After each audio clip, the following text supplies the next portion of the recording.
ጤና ይስጥልን የተከበራችሁ ተመልካቾቻችን፣ ይህ የአማራ ሚዲያ ኮርፖሬሽን የወቅታዊ ዝግጅት ነው። በዛሬው ቆይታችን የአማራ ክልል የማዕድን የሀብት አጠቃቀምን እየተመለከትን ቆይታ እናደርጋለን። በአማራ ክልል ያለው የማዕድን ሀብት በምን ደረጃ ላይ ይገኛል? የአማራ ክልል የማዕድን ሀብት ቢሮ ኃላፊ አቶ ኃይሌ አበበ እዚህ ስቱዲዮ ጋብዘን ቆይታ የምናደርግ ነው የሚሆነው። አቶ ኃይሌ ስቱዲዮ ስለመጡ በተመልካቾች ስም ከልብ እናመሰግናለን። እኛንም ስለጋበዛችሁን በጣም እናመሰግናለን።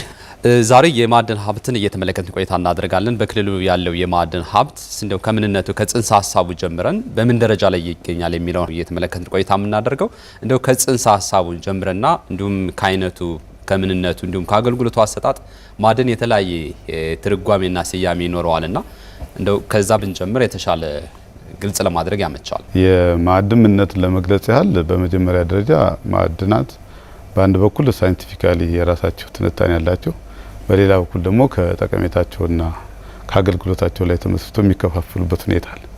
ለምሳሌ ማዕድን ከአጠቃላይ ስነ ፍጥረቱ፣ ምንነቱ፣ አይነቱ ከሳይንቲፊካሊ አፕሮች አኳያ ከታየ ነው የራሱ በሁለት ከፍለን እናየዋለን። ለምሳሌ አንደኛ የኬሚካል ኮምፖዚሽኑ፣ ሁለተኛ ደግሞ የፊዚካል አፒራንስ ተብሎ የኬሚካል ኮምፖዚሽን ስንመለከት ለምሳሌ አጠቃላይ ውህደታዊ ውጥረቱ ምን ይመስላል ስብጥሩ የሚለውና የአካላዊ ባህሪያቱ ከፊዚካል አኳያ ደግሞ የሚታያል።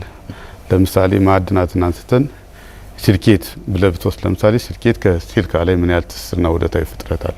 ሃይድራይት የሚባለው ከውሃ ላይ ምን አይነት ስብጥር አለው። ፎስፌት ምስበት ከፎስፈረስ ላይ ምን አይነት ስብጥር አለው ተብሎ ይሄ ወደ ሳይንሱ ስኔ ከአጠቃላይ ንጥረ ነገሩ አተም፣ ኒውትረን እያለ ኤሌመንት፣ ሞሊኩል፣ ኮምፓውንድ እያለ ማተር ድረስ ይደርሳል። በዚህ ሂደትና ብዙ ትንታኔዎችና ውስጣቸው ብዙ ጥናቶች የሚጠይቁ ናቸው። ከፊዚካል አፓራንስ ደግሞ አካላዊ ባህሪያቱን ስንመለከት ደግሞ ለምሳሌ በቀላሉ የምናውቃቸው ዝቅጥ ያለት፣ ቀልጥ ያለትና ለውጥ ያለት በመባል የሚታወቁ አሉ። አሁን ለምሳሌ አካላዊ ባህሪያት መሰረት አድርገን ስንመለከት አብዛኛው ለምሳሌ የኛን አካባቢ ብንወስደው የአባይ ጎርጅን ይዘን የምናገኘው የአለት አይነት ዝቅጥ ያለት በመባል የሚታወቀውና ወይም ደግሞ ሴዲሜንት ሮክስ ተብሎ የሚገለጸው ለምሳሌ ወደ ወልቃይት አካባቢ ቋራ አካባቢ ዚገም አካባቢ ወንበርማ ዳርዳሩ ባሱና ከሶስት ደግሞ የለውጥ ያለት ወይ ነው ሜታሞርፊክ ሮክስ ተብሎ የሚታወቁት ይገኛሉ ማለት ነው። ቀሪሽ ደግሞ ኢግኒስ ሮክስ የሚባል ይታወቃሉ ማለት ነው። እነዚህ እንግዲህ አካላዊ ባህሪያትን መሰረት አድርገን የምናያቸው ነው ማለት ነው። ስለዚህ ከሳይንቲፊክ አኳያ ሲታይ ብዙ ርቀት ብዙ ትንታኔ በዘርፉ የተሰማሩት የሚገልጹ እንዳለ ሆኖ ቤዚካሊ ግን ኬሚካል ኮምፖዚሽንና ፊዚካል አፒራንሱን በማየት አጠቃላይ ውህዳዊ ውጥረቱና አካላዊ ባህሪያቱን በማየት ልንከፋፍለው እንችላለን ማለት ነው። እነዚህ የአካላዊ ባህሪያትን መሰረት አድርገን ቅድም የገለጽኩልህ ቦታ ስንመለከታቸው ለምሳሌ የዝቅጤ አለቶች መሰረት አድርገን ስናይ ምን አይነት ማዕድናት ይገኛሉ የሚባሉ ለምሳሌ ላይም፣ ጂፕሰም የመሳሰሉት ማዕድን እዚህ አካባቢ ላይ ነው የሚገኙ። ማዕድን ሲባል ከወርቅ፣ አልማዝ ወይም እንደዚህ በተለምዶ ሲጠሩ የሚመጡ በሰው ልጅ አእምሮ ውስጥ ቀድሞ የሚመጡ ነገሮች አሉ ነው። ለምሳሌ በጣም ትንሽ ግን ውድ የሆኑ ማዕድናት የሚገኙ ብዙ ጊዜ ሉጥ ያለት ላይ ነው። ሜታሞርፊክ አለትስ የሚባሉ ለምሳሌ ሳፋየር መውሰድ ትችላለህ፣ ወርቅ መውሰድ ትችላለህ፣ ፊልድስፓር መውሰድ ትችላለህ። በጣም እነዚህ የሚገኙት በእንደዚህ አይነት ቦታዎች ናቸው። መጠናቸው ትንሽ ግን በዓለም ገበያ ተፈላጊ የሆኑት አካባቢ የሚገኙበት ቦታ። የኛን ክልል አብዛኛውን ስንመለከቱ ሲዲሜንትና ኢግኒስ ሮክስ ይበዛበታል። ሜታሞርፊክ ሮክስ ያለበት አካባቢ በጣም ውስን ናቸው። ይሄ እርግጥ በእኛ ክልል ብቻ ሳይሆን በሀገሪቱም በአብዛኛው የሚታይ ማለት።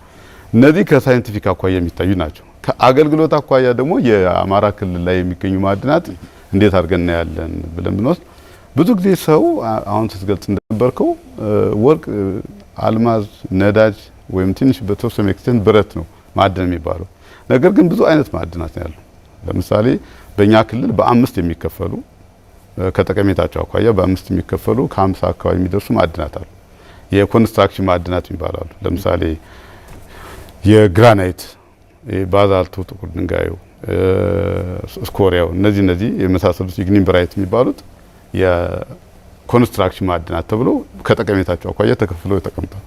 የኢንዱስትሪ ማዕድናት የሚባለው ከጠቀሜታቸው አኳያ ለምሳሌ ጂፕሰም፣ ላይምስቶን ብትወስደው፣ ሲልካን ብትወስደው የኢንዱስትሪ ማዕድናት ተብሎ ይከፈላሉ ከሚያመጡት ውጤት ማለት። ሶስተኛው ብረትና ብረት ነክ ማዕድናት ይባላል። ለምሳሌ ኒኬል፣ ኮፐር ራሱ ብረት ብትወስደው በዚህ ውስጥ የሚካተቱ ናቸው ኮበር ነው። አራተኛው የከበሩ ማዕድናት በከፊል የከበሩ ማዕድናት ይባላሉ። ቅድም እንደገለጹት ወርቅ፣ ኤሜራልድ፣ ኦብሲዲያን የመሳሰሉት ኦፓል፣ እነዚህ በዚህ ይካተታሉ ማለት ነው። ሌላው ደግሞ የኢነርጂ ማዕድናት ተብሎ እንደ ድንጋይ ከሰል አይነት ይካተታል።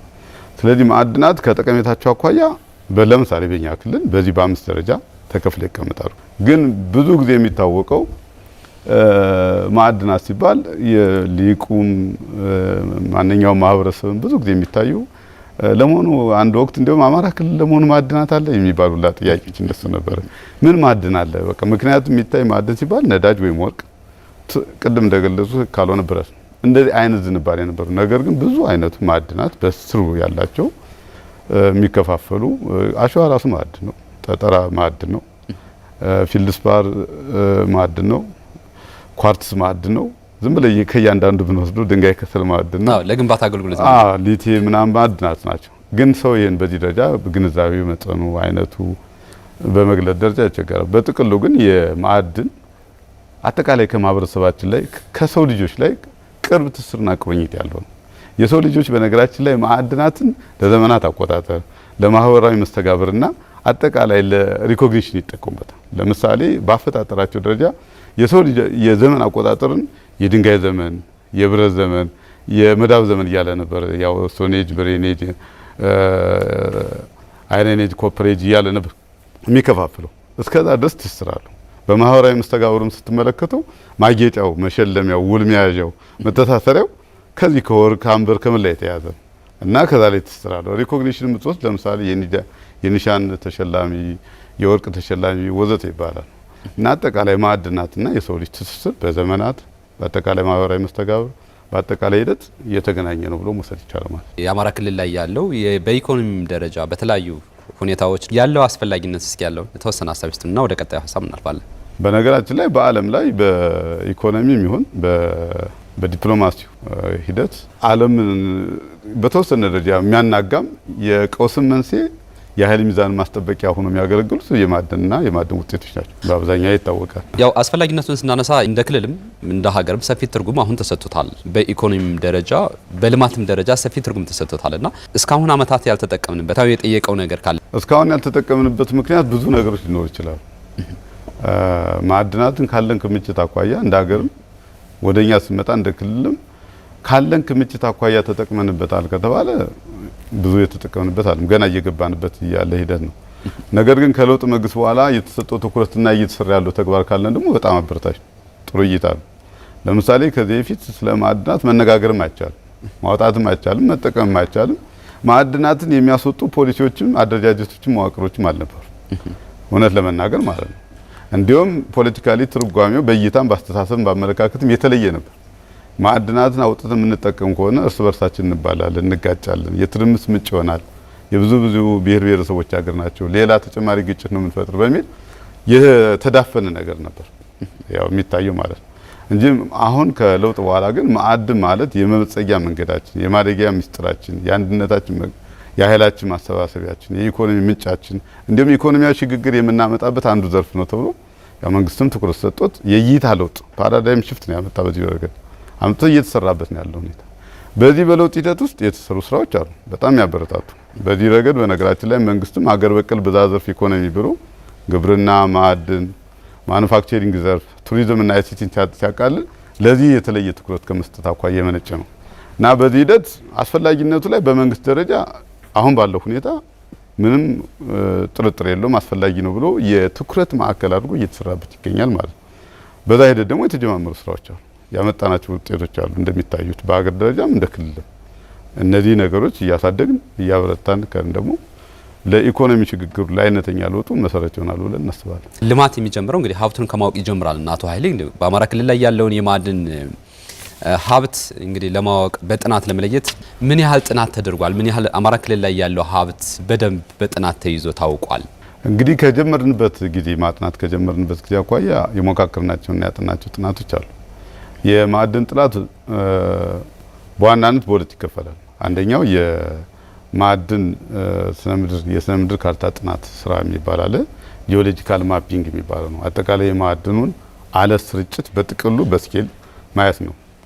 ይሄ ብዙ ጊዜ አንድ በ50 ሺህ በጣም ከርንበት ካልሆነ ደግሞ አንድ በ500 ሺህ የሚጠና ጥናት ነው። ሌላኛው ደግሞ የማዕድን አይነት፣ መጠን፣ ክምችት፣ ጥልቀት፣ ደረጃ ማጥናት ይባላል። ይሄ ጂኦሎጂካል ኤክስፕሎሬሽን ኤንድ ኢቫሉዌሽን የሚሉት ነው። ከፍተኛ ይሄ ዝርዝር ጥናት የሚጠይቅ ነው። ስለዚህ ማዕድናት በእንደዚህ ሁለት አይነት ጥናቶች አሉት። የራሳቸው ደረጃ አላቸው። ከቅድመ አሰሳ ጥናት ጀምሮ እስከ ላቦራቶሪ ውጤት ድረስ ያለው ራሱን የቻለ የጥናት እንደ ማዕድናት አይነት የጥናቱ መጠን የሚወስደው ጊዜ ይለያያል። ይሄ ታሳቢ ተደርጎ ለምሳሌ አማራ ክልል ወደ 181 ሺህ ካሬ ኪሎ ሜትር ስኬር ነው አጠቃላይ ቆዳ ስፋቱ። በእኛ በኩል እስካሁን የተጠናው ጥናት 45241 አካባቢ የስነ ምድር ካርታ ጥናት ስራ ተጠንቶ አልቋል። ጂኦሎጂካል ማፒንጉ የሚባለው ማለት ነው። የማዕድን ፍለጋ ክምችት ጥናት የሚባለው ደግሞ ዝርዝር ጥናቱ ደግሞ ወደ 5241 ኪሎ ሜትር ስኬር ተጠርቷል ማለት ነው። ይሄን በፐርሰንት ስትመለከተው የስነ ምድር ካርታ ጥናቱ ኦልሞስት ወደ 25% አካባቢ ያለ ከቆዳ ስፋታችን አኳያ ሰፊ ክልል ስለሆነ ከዛ አኳያ ማለት የማዕድን ፍለጋ ክምችት ጥናቱን ደግሞ ስንመለከተው ኦልሞስት ገና 4-5% አካባቢ ነው። ገና ብዙ ጥናት ይጠይቃል ማለት ነው። እነዚህ ጥናቶች ስናጠና ቢሮአችን እስከ ተዋረድ እስከ ዞን እስከ ወረዳ ያለው ራሱ የሚያጠናው ጥናት አለ ባለው የሙያ ብቃትና ልምድ በተዋረድ። ሁለተኛ ከዩኒቨርሲቲዎች ላይ በተለይ አማራ ክልል ካሉ ዩኒቨርሲቲዎች ላይ በፎረም ደረጃም ኤምኦዩ ተፈራርመን በትብብርና በቅንጅት የምናጠና ጥናቸው ይላል። አልፎ አልፎ ደግሞ አዲስ አበባ ዩኒቨርሲቲ ያግዘናል ከአማራ ክልል ዩኒቨርሲቲ ውጭ ካሉት ማለት ነው። እንደገና ደግሞ የማዕድን ሚኒስቴር እና በተዋረድ ያለው የኢትዮጵያ ጂኦሎጂካል ሰርቬይ የሚያጠናቸው ጥናቶች አሉ። የግል ባህል ሀብቱ ለኢንቨስት ከማድረጉ በፊት ከፍሎ የሚያስጠናቸው ጥናቶችም አሉ። ምክንያቱም ካፒታል ነው የሚያወጣ ሀብት ያወጣል ያፈሳል። ከዛ በፊት ግን ማረጋገጥ አለበት። የሚያረጋግጠው እስከ ላቦራቶሪ ቴስት ድረስ ነው፣ ውጭ ድረስ ልኮ ይሄ ጥናት አለ። ሌላው ደግሞ የዘርፉ ምሁራን የክልሉ ተወላጆችም ከዛ ውጭ ያሉትም ያጠኑታል። በእነዚህ ሂደት ውስጥ እንግዲህ እነዚህ አካላት ነው የሚያጠኑት። ጥናታችን ሂደት የኛ ቢሮ በዋናነት ስራው ስለሆነ ይሰራል። ሌሎች አካላት ደግሞ በትብብርና በቅንጅት እንሰራለን። ይሄን ሂደን እስካሁን ድረስ ቅድም እንደገለጽኩት የማፒንጉ 25% አካባቢ ነው። የክምችት መጠን ጥናታችን ደግሞ ገና ኦልሞስት 5% አካባቢ የደረሰ ነው ማለት ነው። በዚህ ሂደት ግን ቅድም ስገልጽ የነበረውን በአምስት የሚከፈሉ ከ50 በላይ የማዕድን አይነት አማራ ክልል እንዳለ ማረጋገጥ ችለናል ማለት ነው። ቀደም ሲል በመግቢያም አካባቢ ሲገልጹት ነበር አቶ ኃይሌ አማራ ክልል ላይ ያለውን የማዕድን ሀብት በሀገር ደረጃም ጭምር የመጠቀሙ ሁኔታ እስካሁን ዝቅተኛ ነበረ። 1% ብቻ ነው የሀገር በቀል ኢኮኖሚ ማሻሻያ ጋር ተያይዞ አሁን በርካታ በማሻሻያ ጨምሮ በርካታ ስራዎች ሲሰሩ እንደነበር እናስታውሳለንና ምን ስራዎች እስካሁን ተከናወኑ? በጥናት መለየት አንዱ ትልቁ ስራ ነው። በነገራችን ላይ የማዕድን ማጥናት ከፍተኛ ስራ ይጠይቃል። ከፍተኛ ቴክኖሎጂ ይጠይቃል። ቁርጠኝነት ይጠይቃል። መውጣት መውረድን ይጠይቃል። የተረጋጋ ሰላምና ጸጥታን ይጠይቃል። ቴክኖሎጂም ይጠይቃል። ኖርማል ሲምፕል ጥናት አለ። ብዙ የሚጠይቁ ነገር አሉ። በጣም ዘመናዊ የሆነ ዲቴክት ማሽን፣ ድሪሊንግ ማሽን፣ ሪዘርቬሽን ኤስቲሜሽን ማሽን እንደም ላቦራቶሪም ይጠይቃል። እነዚህ ነገሮች ሁሉ ያካትታል። ኖርማል አሰስመንት ጥናት ብቻ አለ። ምክንያቱም ብዙ የሚጠይቁ ነገሮች ስላሉ ማለት ነው። ስለዚህ በኮሚትመንትም ደረጃ ከፍተኛ ነገር ይጠይቃል። በአጠቃላይ በኢንቨስትመንት በካፒታል ደረጃ መዋለ ንዋይ ከማፍሰስ ማቋያ ከፍተኛ ነገር ይጠይቃል ማለት ነው። ይሄን አንዱ ጥናታችን በዛ ደረጃ የተከናወነው ነገር ነው። ይሄን ቅድም ካልኩት አካላት ላይ በትብብርም በጋራም በተናጠልም እየሰራ ነው መጠና ማለት ነው። ይሄ ከተጠና በኋላ ምንድነው የመጣው ነገር ከተባለ ሁለተኛው ስራ የተጠናውን ነገር ማስተዋወቅ ነው፣ ማስገንዘብ ነው፣ ማስረዳት ነው ለአልሚ አካላትም ለማህበረሰቡ ጠቀሜታውን በተመለከተ ያንን እየተከናወነ የመጣበት ሁኔታ አለ በተለያዩ መንገዶች። ስለዚህ ከዚህ ተነስቶ የክልሉ ላይ ምንድነው እየተሰራ ያለው ከተባለ የመጀመሪያው በዚህ ዘርፍ ላይ የሚሰማሩ ባለሀብቶችን ለመሰማራት የፈለጉ ወጣቶችን በዚህ አካል ላይ ማንኛውም አካል ላይ የስራ ስምሪት እንደየፍላጎታቸው መስጠት። ስለዚህ በአለው ሁኔታ ላይ እስካሁን ድረስ አንድ ዝቅተኛ ነው። ብዙ ጊዜ ማዕድን ኮንትሪቢዩሽን ሲለካ አስተዋጽኦ በጂዲፒ ላይ ዝቅተኛ ነው ይባላል። እንግዲህ ይሄ አሁን ትንሽ ፖሊሲ አውጪዎች አካላት ማየት ያለባቸው ነገሮች ይኖራሉ ብለን እናስባለን። ለምሳሌ በዲቨሎፕመንት ስቴት ዘመን ልማታዊ መንግስት በሚለው ዘመን ላይ መለኪያ ብዙ ሆኖ የሚያገለግሉ ዓለም አቀፍ ስምምነት በሚሉት አዚክም ይባላል እና የወርልድ ባንክ፣ አይኤምኤፍ፣ ኢንተርናሽናል ኦርጋናይዜሽኑ ተስማማበት በሚል አዚክ ብዙ ጊዜ ጂዲፒን ከለካ በኋላ በሶስት ከፍሎ ነው የሚያስቀምጠው፣ አግሪካልቸር፣ ሰርቪስ እና ኢንዱስትሪ በሚል ማለት ነው። በዛ መለኪያ ሂደት ካየነው የማዕድን ኮንትሪቢዩሽን የሚለካው ኤክስትራክት በምታደርገው ብቻ ነው በምታወጣው። ለምሳሌ ድንጋይ አወጣ ያንም ይለካል። ኢቭን ጠጠሩ አይለካም። ለምሳሌ ላይሙን አወጣ ላይሙ ነው የሚለካ እንጂ ሲሚንቶ አይቆጠርም። ለምሳሌ ድንጋይ ከሰል ብታወጣ ድንጋይ ከሰሉን ገና ሲወጣ ነው እንጂ ከዛ በኋላ ያለው ፕሮሰስ ተደርጎ ኃይል የሚያመነጭ ምናምን አይወሰድም። ይህን አይነት መለኪያ ከሄደ አሁንም ወደፊትም ብዙ ፈቀቅ የሚል ነገር አይመጣም። አዎ 1% በታች ነው ሲባል እንደው ምን ማለት ነው የሚሰጠው ትርጉም ትንሽ አዎ። እና ይሄኛው የዲቨሎፕመንት ስቴት ወይም የልማታዊ መንግስት በፊት የሚጠቀምበት ነው። አሁን ግን ያለው መንግስት አገር በቀል ብዝሃ ዘርፍ ኢኮኖሚ ብሎ ቅድም እንዳልኩት ከአምስት ዘርፎች አንዱ ብሎ ለይቶታል። የእይታ ለውጥ አለ፣ የፖሊሲ ለውጥ አለ፣ የአደረጃጀት ለውጥ አለ። የእይታ ለውጥ አለ ማለት የአመለካከትም የተግባርም ጭምር በነገራችን ሁሉ ነገር ከዛች ሊፈልግ ማለት ነው። ስለዚህ ማዕድናትን እንዴት እንጠቀም፣ እንዴት እናሳድግ፣ እንዴት ለሀገር ይዋሉ፣ እንዴት መበልጸጊያ ይሆኑ የሚለው ተቀምጧል። አሁን መለኪያውን ያልተስተካከለው መለኪያውን እንግዲህ የሚመለከተው አካል የዚህ የስራ ድርሻ ያለው አካላት በዓለም አቀፍ ደረጃ እንዴት ይለካ፣ በሀገር አቀፍ ደረጃ እንዴት ይለካ፣ እንዴት እናወህደው፣ ሀገር በቀል ብዝሃ ዘርፍ በትክክል በእይታው ደረጃ እንዴት ይቀመጥ የሚለውን ድርሻ ያላቸው አካላት በሚኒስትር ደረጃም ያሉ አካላት የሚመለከታቸውም በተዋረድም ያሉ ተነጋግረው ይቀይሩታል ብለን እናስባለን። ነገር ግን የማዕድን ኮንትሪቢዩሽን ዝቅተኛ ነው የሚባለው ከመለኪያ መስፈርት ውጭ ከመለኪያው እይታ የሚመነጭ እንጂ በአስተዋጽኦ ደረጃ ያን መውሰድ አይቻልም። አሁን እዚህ ቤት ያለው ብታዩ አብዛኛው ነገር የማዕድን ውጤቶች ናቸው። ለምሳሌ ትንሽ የተወሰኑት ነገሮች ካልሆነ በስተቀር ብረቱንም መስታወቱንም የማዕድን ውጤት ነው። ይሄ ግልጽ ነው። የምንሄድባቸው መንገዶች የማዕድን ውጤቶች ናቸው። ድልድዮች የማዕድን ውጤቶች ናቸው። ህንጻዎች፣ የምንገባባቸው ቢሮዎች፣ የምንኖርባቸው ቤቶች አብዛኛው የማዕድን ውጤቶች ናቸው። ከየትም የቆርቆሮ ማዕድን ነው፣ ድንጋዩ ማዕድን ነው፣ ሲሚንቶ ማዕድን ነው፣ ብሎኬቱ ማዕድን የማዕድን ውጤቶች ናቸው። እና እንዴት አድርጎ ነው የሚለካ የሚለውን ነገር ማየት ነው። የመለኪያ ሂደቱ በምን አዚክ የሚባለውን ኢንተርናሽናል ስምምነት የነበረውን ይዘው ነው የምንቀጥል ነውስ አሁን ከተቀየረው ሀገር በቀል ብዝሃ ዘርፍ ኢኮኖሚ ካለው አኳያ እንደገና መንግስታቱ ደግሞ ኢንተርፕራይዝ ገቨርንመንት ነው አሁን ያለ ነው። ከዛ አኳያ እንዴት ነው የሚለካ የሚለውን የሚመለከታቸው አካላት ማየት የሚችሉበት እድል ካለ ነው እንጂ አሁን ባለው ሁኔታ የጂዲፒ ኮንትሪቢዩሽኑ ዝቅተኛ ነው ብሎ ማስቀመጥ በእኛ በኩል እንደ ዘርፍ እንቸገራለን ብለን እናምናለን።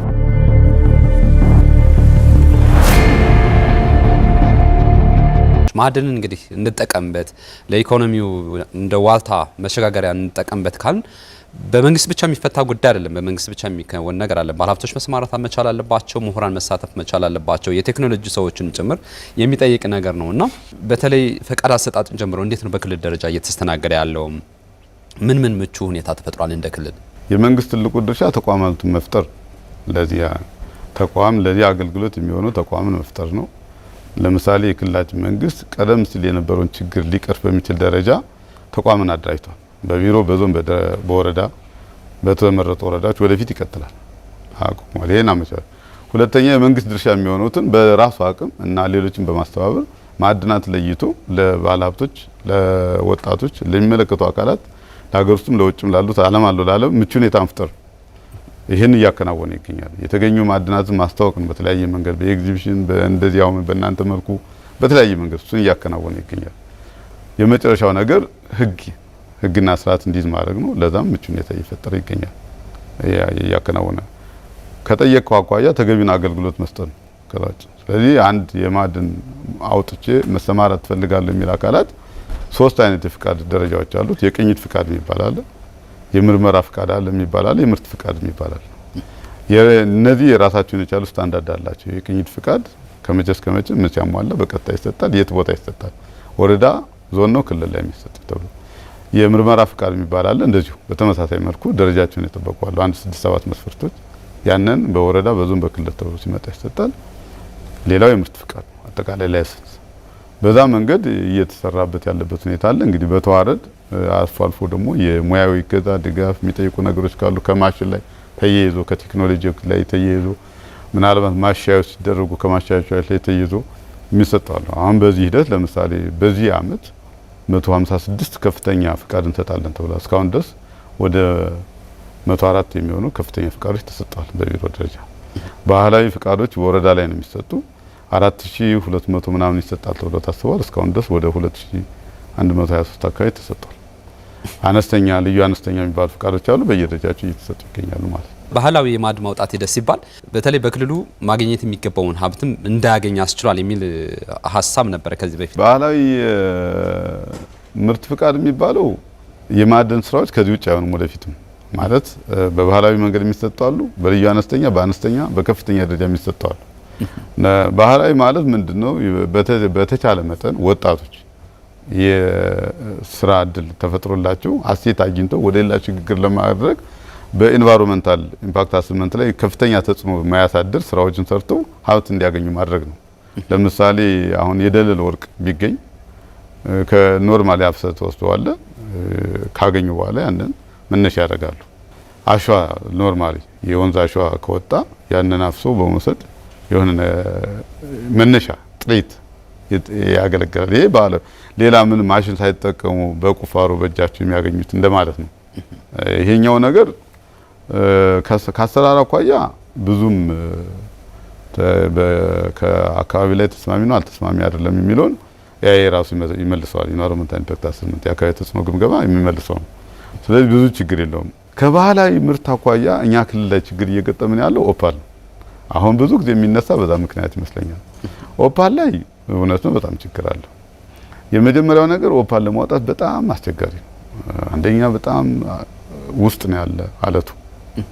ከዛ ውስጥ ፈልቆ ለመቆፍሮ ለማውጣት በጣም ረጅም ርቀት መለጫ ይጠይቃል። በዛ ላይ መደርመስ አለ፣ መዋጥ አለ። በጣም ብዙ ችግሮችም እየገጠሙ ነው። ይህን ነገር እንዴት እንቅረፈው ተብሎ እየታሰበበትም ለመስራት ጥረት እየተደረገም ይገኛል። ስለዚህ ባህላዊ አወጣጡ ከፍተኛ ችግር እየገጠመን ያለው እዛ ላይ ነው። ይህም ማስተካከል እንዳለብን አስበን አንዳንድ ነገሮችን ለመስራት ጥረት እየተደረገ ነው።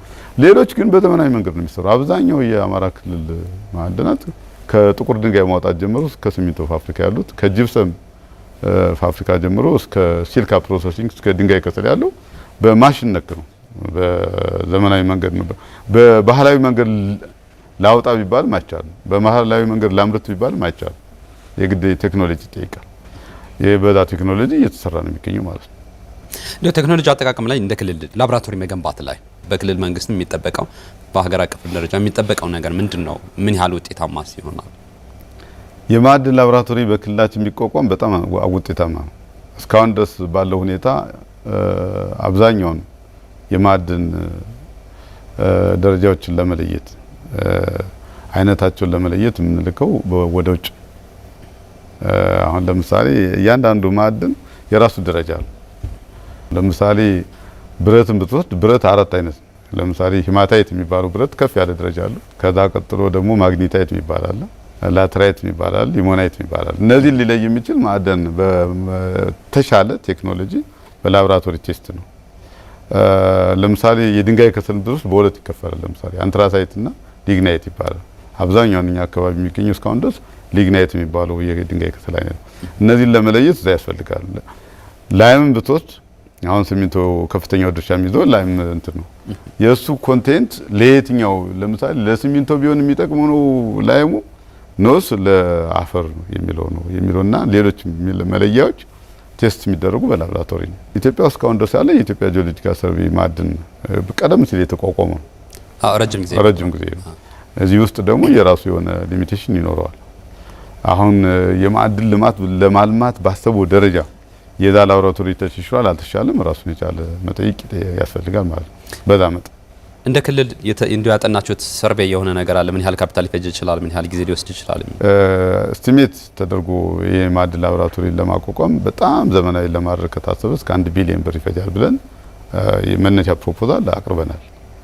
አሁን ባለው ሁኔታ እንግዲህ ይሄንን የክልሉ መስተዳድር ምክር ቤት ተወያይቶ የሚመለከታቸውን አካላት ማሳትፎ የተሻለ ያለቀለት ጥናት ካለቀ በኋላ ምናልባት በሚቀጥሉት አመታት ክልሉ ይሄን ለመስራት ያሰበ ይመስለኛል። በእኛ በኩል ፕሮሚሲንግ ነገርም እንዳለ ማረጋገጥ ችለናል ማለት ነው። ስለዚህ ያስጠንተናል የት ቦታ ላይ ማረፍ እንዳለበት፣ ምን አይነት ማሽን መተከል እንዳለበት፣ ምን አይነት ላቦራቶሪ መምጣት እንዳለበት፣ የኢንስትሩመንቶች አይነቶች እነዚህም ቅድም ያልኩት ከማይኒንግ ኢንጂነሪንግም ከጂኦሎጂስቶችም ከሌላ ከኬሚካል ኢንዱስትሪም ካጠኑትም ከተለያዩ ተቋማት ከዩኒቨርሲቲዎችም ከኛም በመተባበር የመነሻ ጥናት ተዘጋጅቷል ማለት ነው። ይህም በቅርቡ እናቀርባለን ብለን እናስባለን።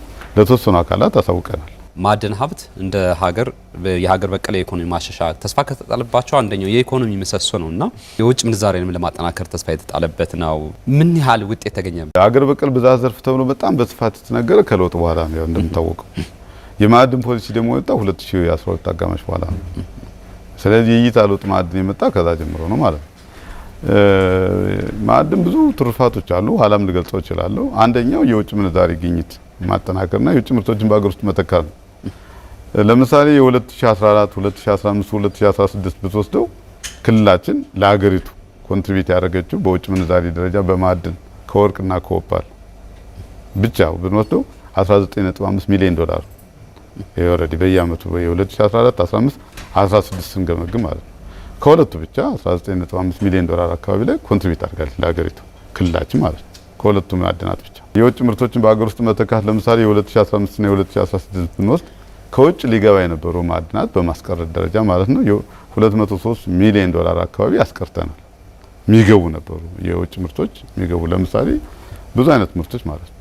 አሁን በቅርቡ ደግሞ የድንጋይ ከሰል ኩታበራ አካባቢ እናመርታለን። በቅርቡ እስካሁን ድረስ ድንጋይ ከሰል ከደቡብ አፍሪካና ከቱርክ ነው የሚመጣው ብዙ ሚሊዮን ዶላር እየወጣበት። ስለዚህ እዚህ እንተካለን ማለት ነው። ሀገሪቱ ታወጣ የነበረውን እናስቀራለን ማለት ነው። ግራናይትና ማርብል ከቻይና ነበር የሚመጣው።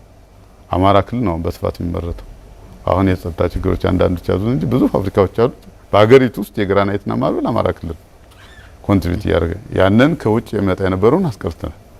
እነዚህን ስንመለከታቸው ወደ ቅድም በገለጽኩት ደረጃ ላይ የውጭ ምንዛሬ ግኝት በማጠናከርና በተለይ ወደ ውጭ የውጭ ሃርድ ከረንሲ ይወጣ የነበረውን በማስቀረት ደረጃ አበረታታች ስራ ላይ ነን ማለት ይቻላል። ማዕድናትን አሁን ዝም ብሎ አውጥቶ ከመሸጥ ጥሬ ዕቃውን ከማቅረብ ባለፈ እሴት ጨምሮ የሚቀርብበት መንገድ የውጭ ምንዛሬን በማስገኘት በኩል ያለው ልዩነት ነገር ለምሳሌ ለሚኮ እሴት ተጨምሮበት አንድ የማኑፋክቸሪንግ ውጤት ነው፣ የማዕድን ውጤት ያ ጅብሰም ለምሳሌ ይመረታል። ለምሳሌ ደጀን ላይ የሚመረተው ጅብሰም ለኬንያ ይቀርባል። ታይም ጅብሰም ለምሳሌ ለኬንያ ኤክስፖርት ያደርጋል። አማራ ክልል ነው የሚመረተው። አንሽት ጅብሰም ለምሳሌ ይመረታል። ደብረ ብርሃን ያለው ለሀገር ውስጥ እየቀረበ ይገኛል። ይህ የምናያቸው ግራናይቶች ማርብሎች እሴት ተጨምሮባቸው ነው። ፕሮሰሲንግ ከተደረገ እሴት ተጨመረበት ማለት ነው። ኦፓል ለምሳሌ በአንድ በኩል ጥሬው ይቀርባል፣ በሌላ መልኩ ደግሞ ላፒዴሪስቶች አስውበው አጊጠው ያቀርባሉ። ጌጣጌጥ ሰርተው ማይኒንግ ኤክስፖ ላይ ተው እንደውም በየአመቱ የኛ ኦፓል በጣም ደረጃውን ይዛል። አዲስ አበባ ላይ በሚካሄድ ኤግዚቢሽን ለ2-3 አመታትም በዚህ ጉዳይ ላይ ተሸላሚዎች ነው። አጋጣሚ ይቀርባል። ምክንያቱም ጥሩ ስለሰሩ ማለት ነው። ያ ከሆነ እሴት ጨምሮ የሚወጣ ኦፓል አለ። እሴት ሳይጨመርበት ያልተዋበ ኦፓል ይወጣል፣ ጥሬ ኦፓል። አሁን እኛ ያልተዋበ ጥሬ ኦፓል ከሀገር ውጭ እንዳይወጣ፣ ምክንያቱም ለሀገሪቱ የሚያስገኘውም ዶላር ዝቅተኛ ነው። የሚደክመው የሚለፋው የሚያወጣው ማለት ተጠቃሚነቱ መጠን ዝቅተኛ ነው። ስለዚህ እሴት በመጨመር ደረጃ ያለው ሂደት ይሄ ነው። እሴት አጨማምሮ እነዚህ ኖርማሊ ብዙ ጊዜ እሴት በመጨመር ባለመጨመር እኛ ክልል ላይ ስነጋገር ኦፓል ላይ ከሆነ ብዙ ጊዜ የሚነሳው ጎልቶ የሚነሳው ስለሆነ ወደፊት ግንዛቤ በተያዘ ቁጥር እየተቀየረ ይሄዳል። በአንድ በኩል የክህሎት ስልጠና ይሰጣል የኛ ቢሮ ለላፒዴሪስቶች ለአስዋቢዎች ማለት ነው። ሁለተኛ ደግሞ ከአማራ ክልል ስራና ስልጠና ቢሮ ላይ በመነጋገር 17 ኮሌጆች ላይ ይህን የሚያሰለጥኑ አካላት አሉ። ኮሌጆች 17 ኮሌጆች ላይ በስራና ስልጠና ቢሮ ስር ያሉት ላይ አለን ውል የራሳቸው አሰልጣኝ አለ። ወጣቶችን ይለያሉ፣ በዚህ የተሰማሩ አካላትን ይለያሉ፣ ያሰለጥናሉ፣ ያስወጣሉ፣ ያስመርቃሉ። ከቴክኖሎጂ አጠቃቀም ላይ ተያይዞ ማለት ነው። ሶስተኛው ነገር እሴት እንዲጨምሩ ምናረጋቸው እሴት ጨምሮ እንዲሸጡ ለማድረግ ያልተዋበውን አለመቀበል፣ ጥሬውን አለመቀበልና የተዋበውን ለመቀበል የገበያ ማዕከል መገንባት። ለዛ ደግሞ የገበያ ማዕከሎችን ተገንብተው ያለቃል። አሁን የሚቀረው ማስጀመር። ለምሳሌ ወገል ጤና ላይ ያለ ሌሎችም አካባቢ ላይ ለመስራት ጥረት ይደረጋል። ከዛ ባሻገር ደግሞ የኮንትሮባንድ ህገወጥነት መቆጣጠር፣ እሴት የተጨመረውን ነገር ተቀብሎ ወደ ውጭ እንዳይወጣ ለማድረግ ማለት ነው። እነዚህ ሲሆኑ ወደ ክህሎቱ ያዘነብላሉ። ከኦፓል አኳያ ያለው ይሄ ነው።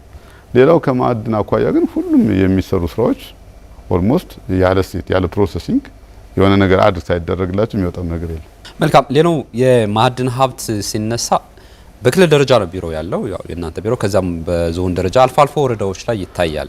ያው በርካታ የስራ እድል ከቢሮ ማስፋት ደረጃ ጀምሮ በርካታ የስራ እድል ለመፍጠር እድል የሚፈጥር ቢሮ እንደሆነ ይታወቃልና ቢሮ ጽህፈት ቤት በማቋቋም ደረጃ በተለይ ዞን አካባቢ ያለውን በማጠናከር ምንድነው ያለው ነገር?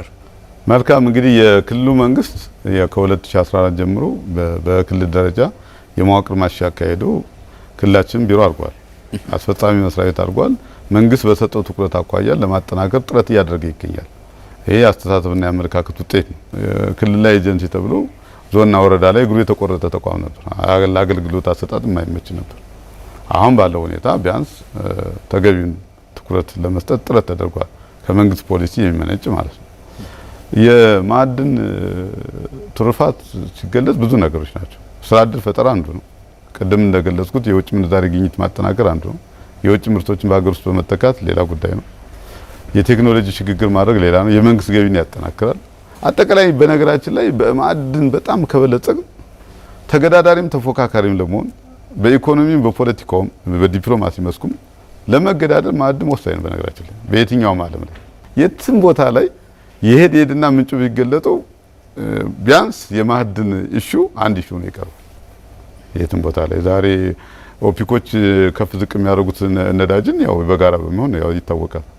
ዛሬ የሆነ ሀገርና የሆነ ሀገር የሚተራመስ በምን እንደሆነ ይታወቃል። ዝሮ ኢሹ ዛሬ ያለ ነበር።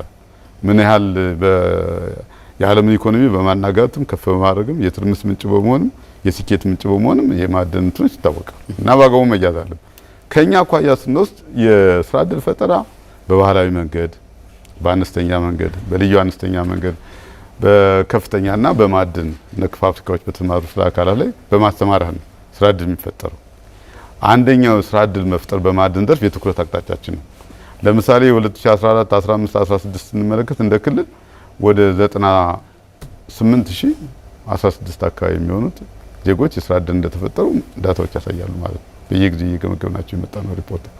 ስለዚህ ጥሩ ናቸው። ለምሳሌ 2014 ወደ 25000 አካባቢ ነበር። 2015 ወደ 51000 ነው። 2016 ያው ትንሽ የጸጥታ ችግር ስለነበረ 22000 አካባቢ የተፈጠረ የስራ እድል አሁን ወደ 90000 አካባቢ ደርሷል። እነዚህን የስራ እድል ፈጠራዎች ለማጠናከር ወረዳ ላይ ገና 45 ተቋም ነው ያለው። ግን ዝቅተኛ ነው። ማዕድን ያለበት ወረዳ በጣም ክምችት ያለበት ወረዳ ማዕድን ጽህፈት ቤት የለው። አሁን ይሄን ስታይ ለምሳሌ አሁን እንዲሁ አንድ እንሳሮ ወረዳ እንወሰደው። አሁን ለሚ ያለበት ማለት ነው። እንግዲህ ያው ለሚ ምን አይነት እንደሆነ ያው ዝም ብለን ለሚ ያለ እንጂ በሚቀጥሉት 3-4-5 ለሚዎች እንፈጥራለን። ለጊዜው አሁን እንዲሁ ላብነት ስም ጠራ ነው እንጂ ማለት ግን የለውም። አሁን ከፍተኛ ማዕድን ክምችት ለምሳሌ ቋራ ላይ ጽህፈት ቤት የለውም። ብረት አለ፣ ወርቅ አለ። በጣም ሴንሲቲቭ የሆኑ ማዕድናት ማለት ነው። በአሶ ሊበን ብትወስድ ለምሳሌ ሊቲየም አለ፣ ድንጋይ ከሰል አለ። ውድ የሆኑ ማዕድናት ናቸው እነዚህ፣ ግን ጽህፈት ቤት የለውም። እና እነዚህ ምንድነው አሁን እኛ የክልሉ መንግስት ትኩረት ተሰጥቷል። ያለበት ወቅታዊ ሁኔታ ይታወቃል፣ ምን አይነት ችግር እንዳለ። በሂደት ይሄን ለማጠናከር ዝግጁ ነው። በእርግጠኝነት ለመናገር በአስፈላጊ ቦታዎች የግድ በሁሉም ቦታ ላይ ማዕድን ጽህፈት ቤት ይኖር ብለን አናም በሚያስፈልግባቸው ደረጃውን በጠበቀ መንገድ ለመዋቅሩ ያስፈልጋል በሚባሉት ላይ ተመስርተን በአብዛኛው በተጠኑ ጥናቶች ላይ ማዕከል አድርገን በሁሉም ቦታ ላይ ማዕድን ጽህፈት ቤት እንገነባለን እናቋቁማለን የሚል እምነት አለ። ለሚ ሲሚንቶ ፋብሪካ አሁን ውጤቱን ሰው ማየት ጀምሯል። በተለይ ወደ ገበያ አካባቢ በመግባት መጀመሩ የሲሚንቶ ዋጋንም ያለበት ሁኔታ እናስታውሳለን። ይሄ አማራ ክልል አንደኛው ትልቅ ስኬት ያስመዘገበው የለሚ ሲሚንቶ ፋብሪካም ሌሎችም በርካታ የሲሚንቶ ፋብሪካዎች አሉ። በምን ደረጃ ላይ ነው የሚገኙት? አሁን እነዚህ ኮንስትራክሽን ላይ ያሉት ማዕድናትን እንደው እሱ አካባቢ ያለውን መረጃ እንስጥና ወደ ሌሎች እንመለሳለን። መጀመሪያ አካባቢ ላይ እንገነባለን ይሰራል ለማስገንባት ጥረት እያደረግን አንዳንዱ ማመን የሚያቅተው ነበር። ስንናገርም ትንሽ ይሰጋ ነበር። ይሄ የሆነበት ምክንያት አንደኛ ክልላችን አንድ ሲሚንቶ ፋብሪካ ባለመኖሩ ምክንያት ነው። ሁለተኛ አስበናቸው ያላስተካከናቸው ስለነበሩ ነው። በዛ የተነሳ ሶስተኛ ደግሞ ካለው ፍላጎትና ጉጉት የመነጨ ነው እንዲሰራ ካለው ፍላጎት እና ብዙ ጊዜ ብዙ ጥረት ተደርጓል። ከፌደራል ጀምሮ እስከኛ ክልል ያለ ነው ርብርብ አካሂደናል። ስራችን ስለሆነ እየተከታተልን እንደነበረ ተደጋጋሚ ሚዲያ ላይ ምን ገልጫዋለሁ።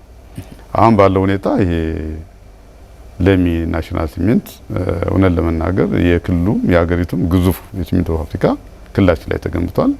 ወደ 33.4 ቢሊዮን ብር የፈጀ ትልቅ ፕሮጀክት ነው። በነገራችን ላይ ትልቅ ምርትም እያመረተ በሀገሪቱም ኦልሞስት 130 እስከ 150 ሺህ ኩንታል እያመረተ ያለ ነው።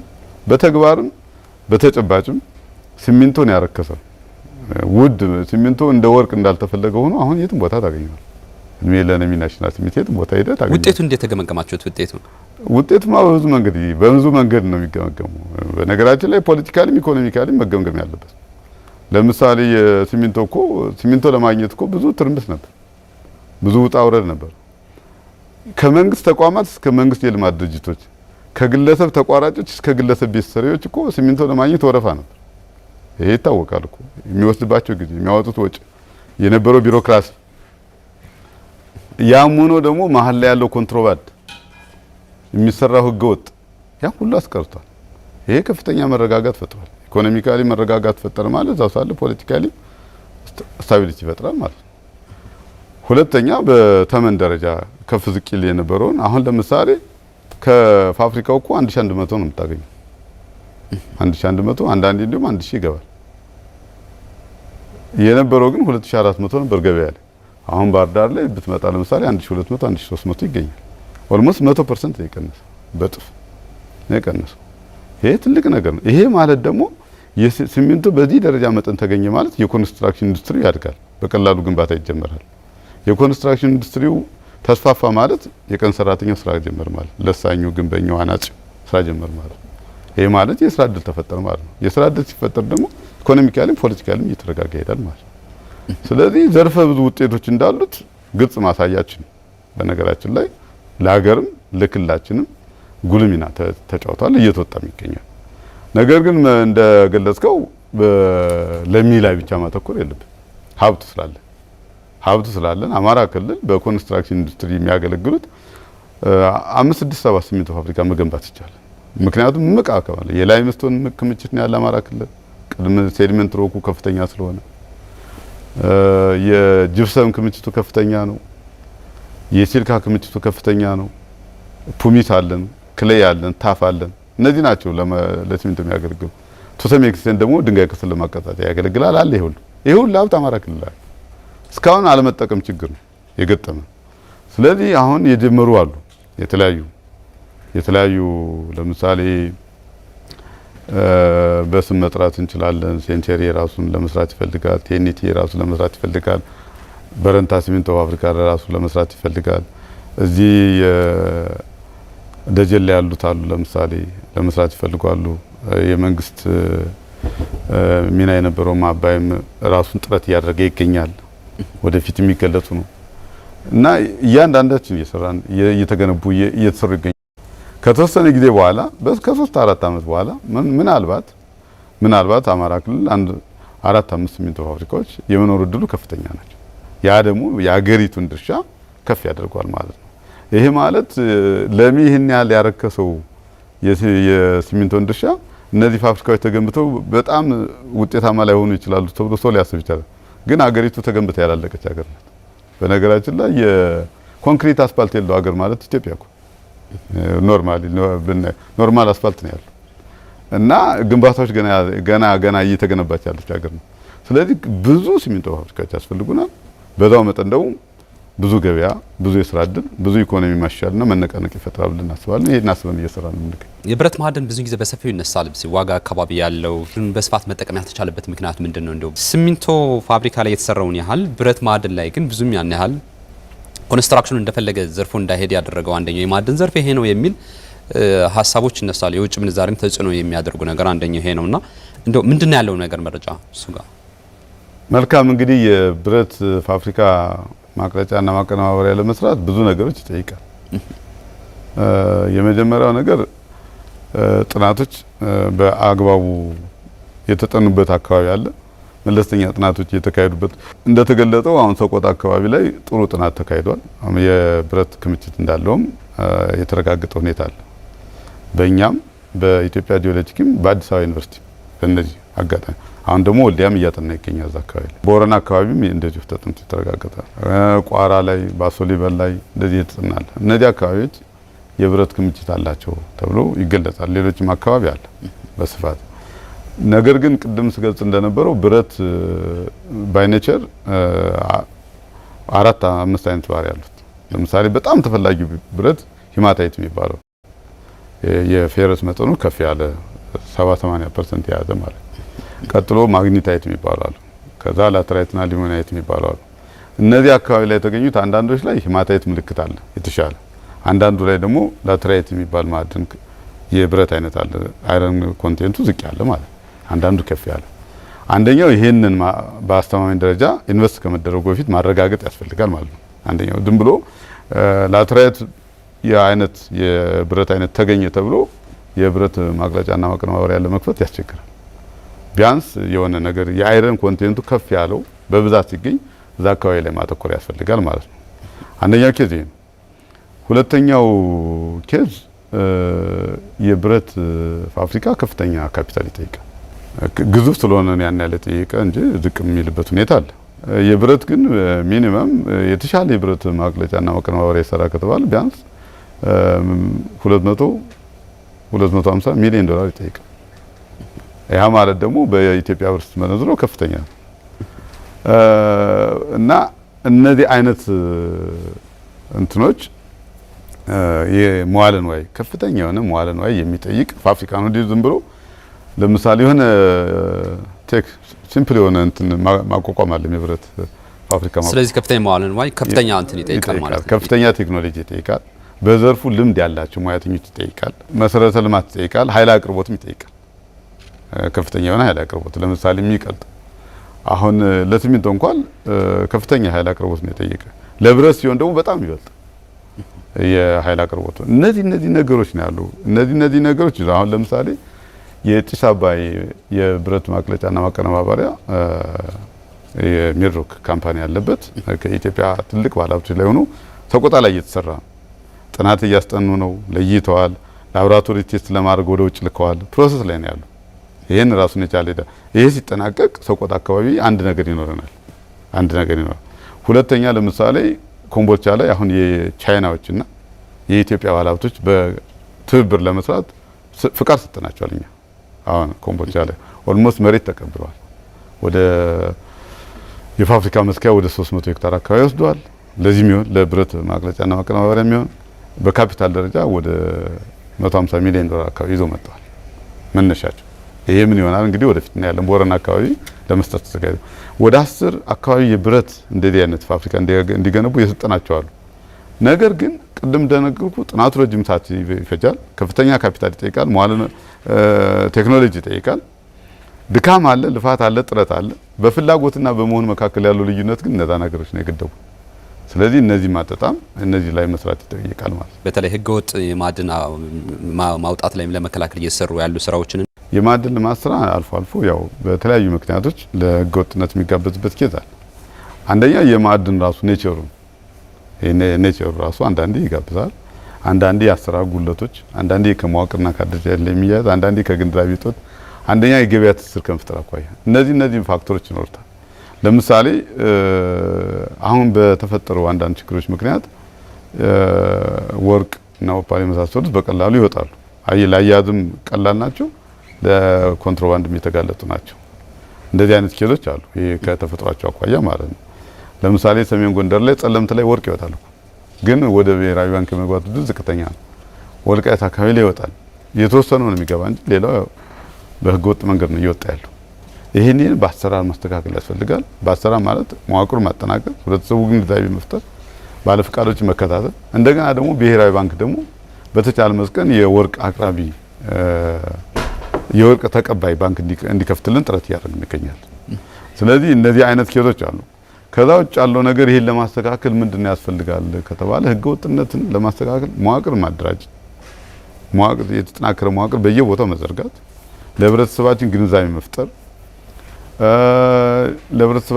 መፍጠር ብቻ ሳይሆን ከማህበረሰብ ልማት ፈንድ ላይ ማስተሳሰር፣ በኢኮኖሚ ተጠቃሚ እንዲሆን እነዚህ ነገሮች እየሰራንና እያከናወናችን እንገኛለን ማለት ይቻላል። እንግዲህ የጸጥታ መዋቅሩ ላይም ተቀናጅተን የምንሰራው ነገሮች ይኖራሉ ማለት ነው። አዎ በነገራችን ላይ የጸጥታ መዋቅር ሲነሳ እንደው በክልሉ የፈጠረው ነገር ነው በአሰራራቸው ላይ ያን ያህል እክል የፈጠረበት ነገር ያው የተፈጠረው የጸጥታ ችግር እንደ ሌሎች ዘርፎች ሁሉ በማዕድን ዘርፍም ከፍተኛ ችግር ፈጥሯል።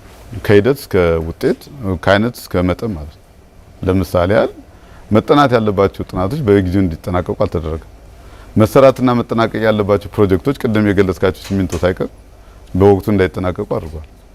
ምክንያቱም በዚህ ጊዜ በ2017 የፕሮጀክት አፈጻጸሙ መጠን እዚህ ይደርሳል ያልነው አንድ ለምሳሌ የሆነ ፋብሪካ አልደረሰም። ምክንያቱም የዚህ ውጤት ነው። ለምሳሌ እናጠናቸዋለን ብለን የገመትናቸውና የለየናቸው ቦታዎች በዚህ ጥናት የሚጠናበት ቦታ ይታወቃል። የት ቦታ ሊጠና እንደሚችል እየተከናወኑ አሉ። አንዳንዶች እንዲሁም ፕሮጀክት ሎት እናመጣለን።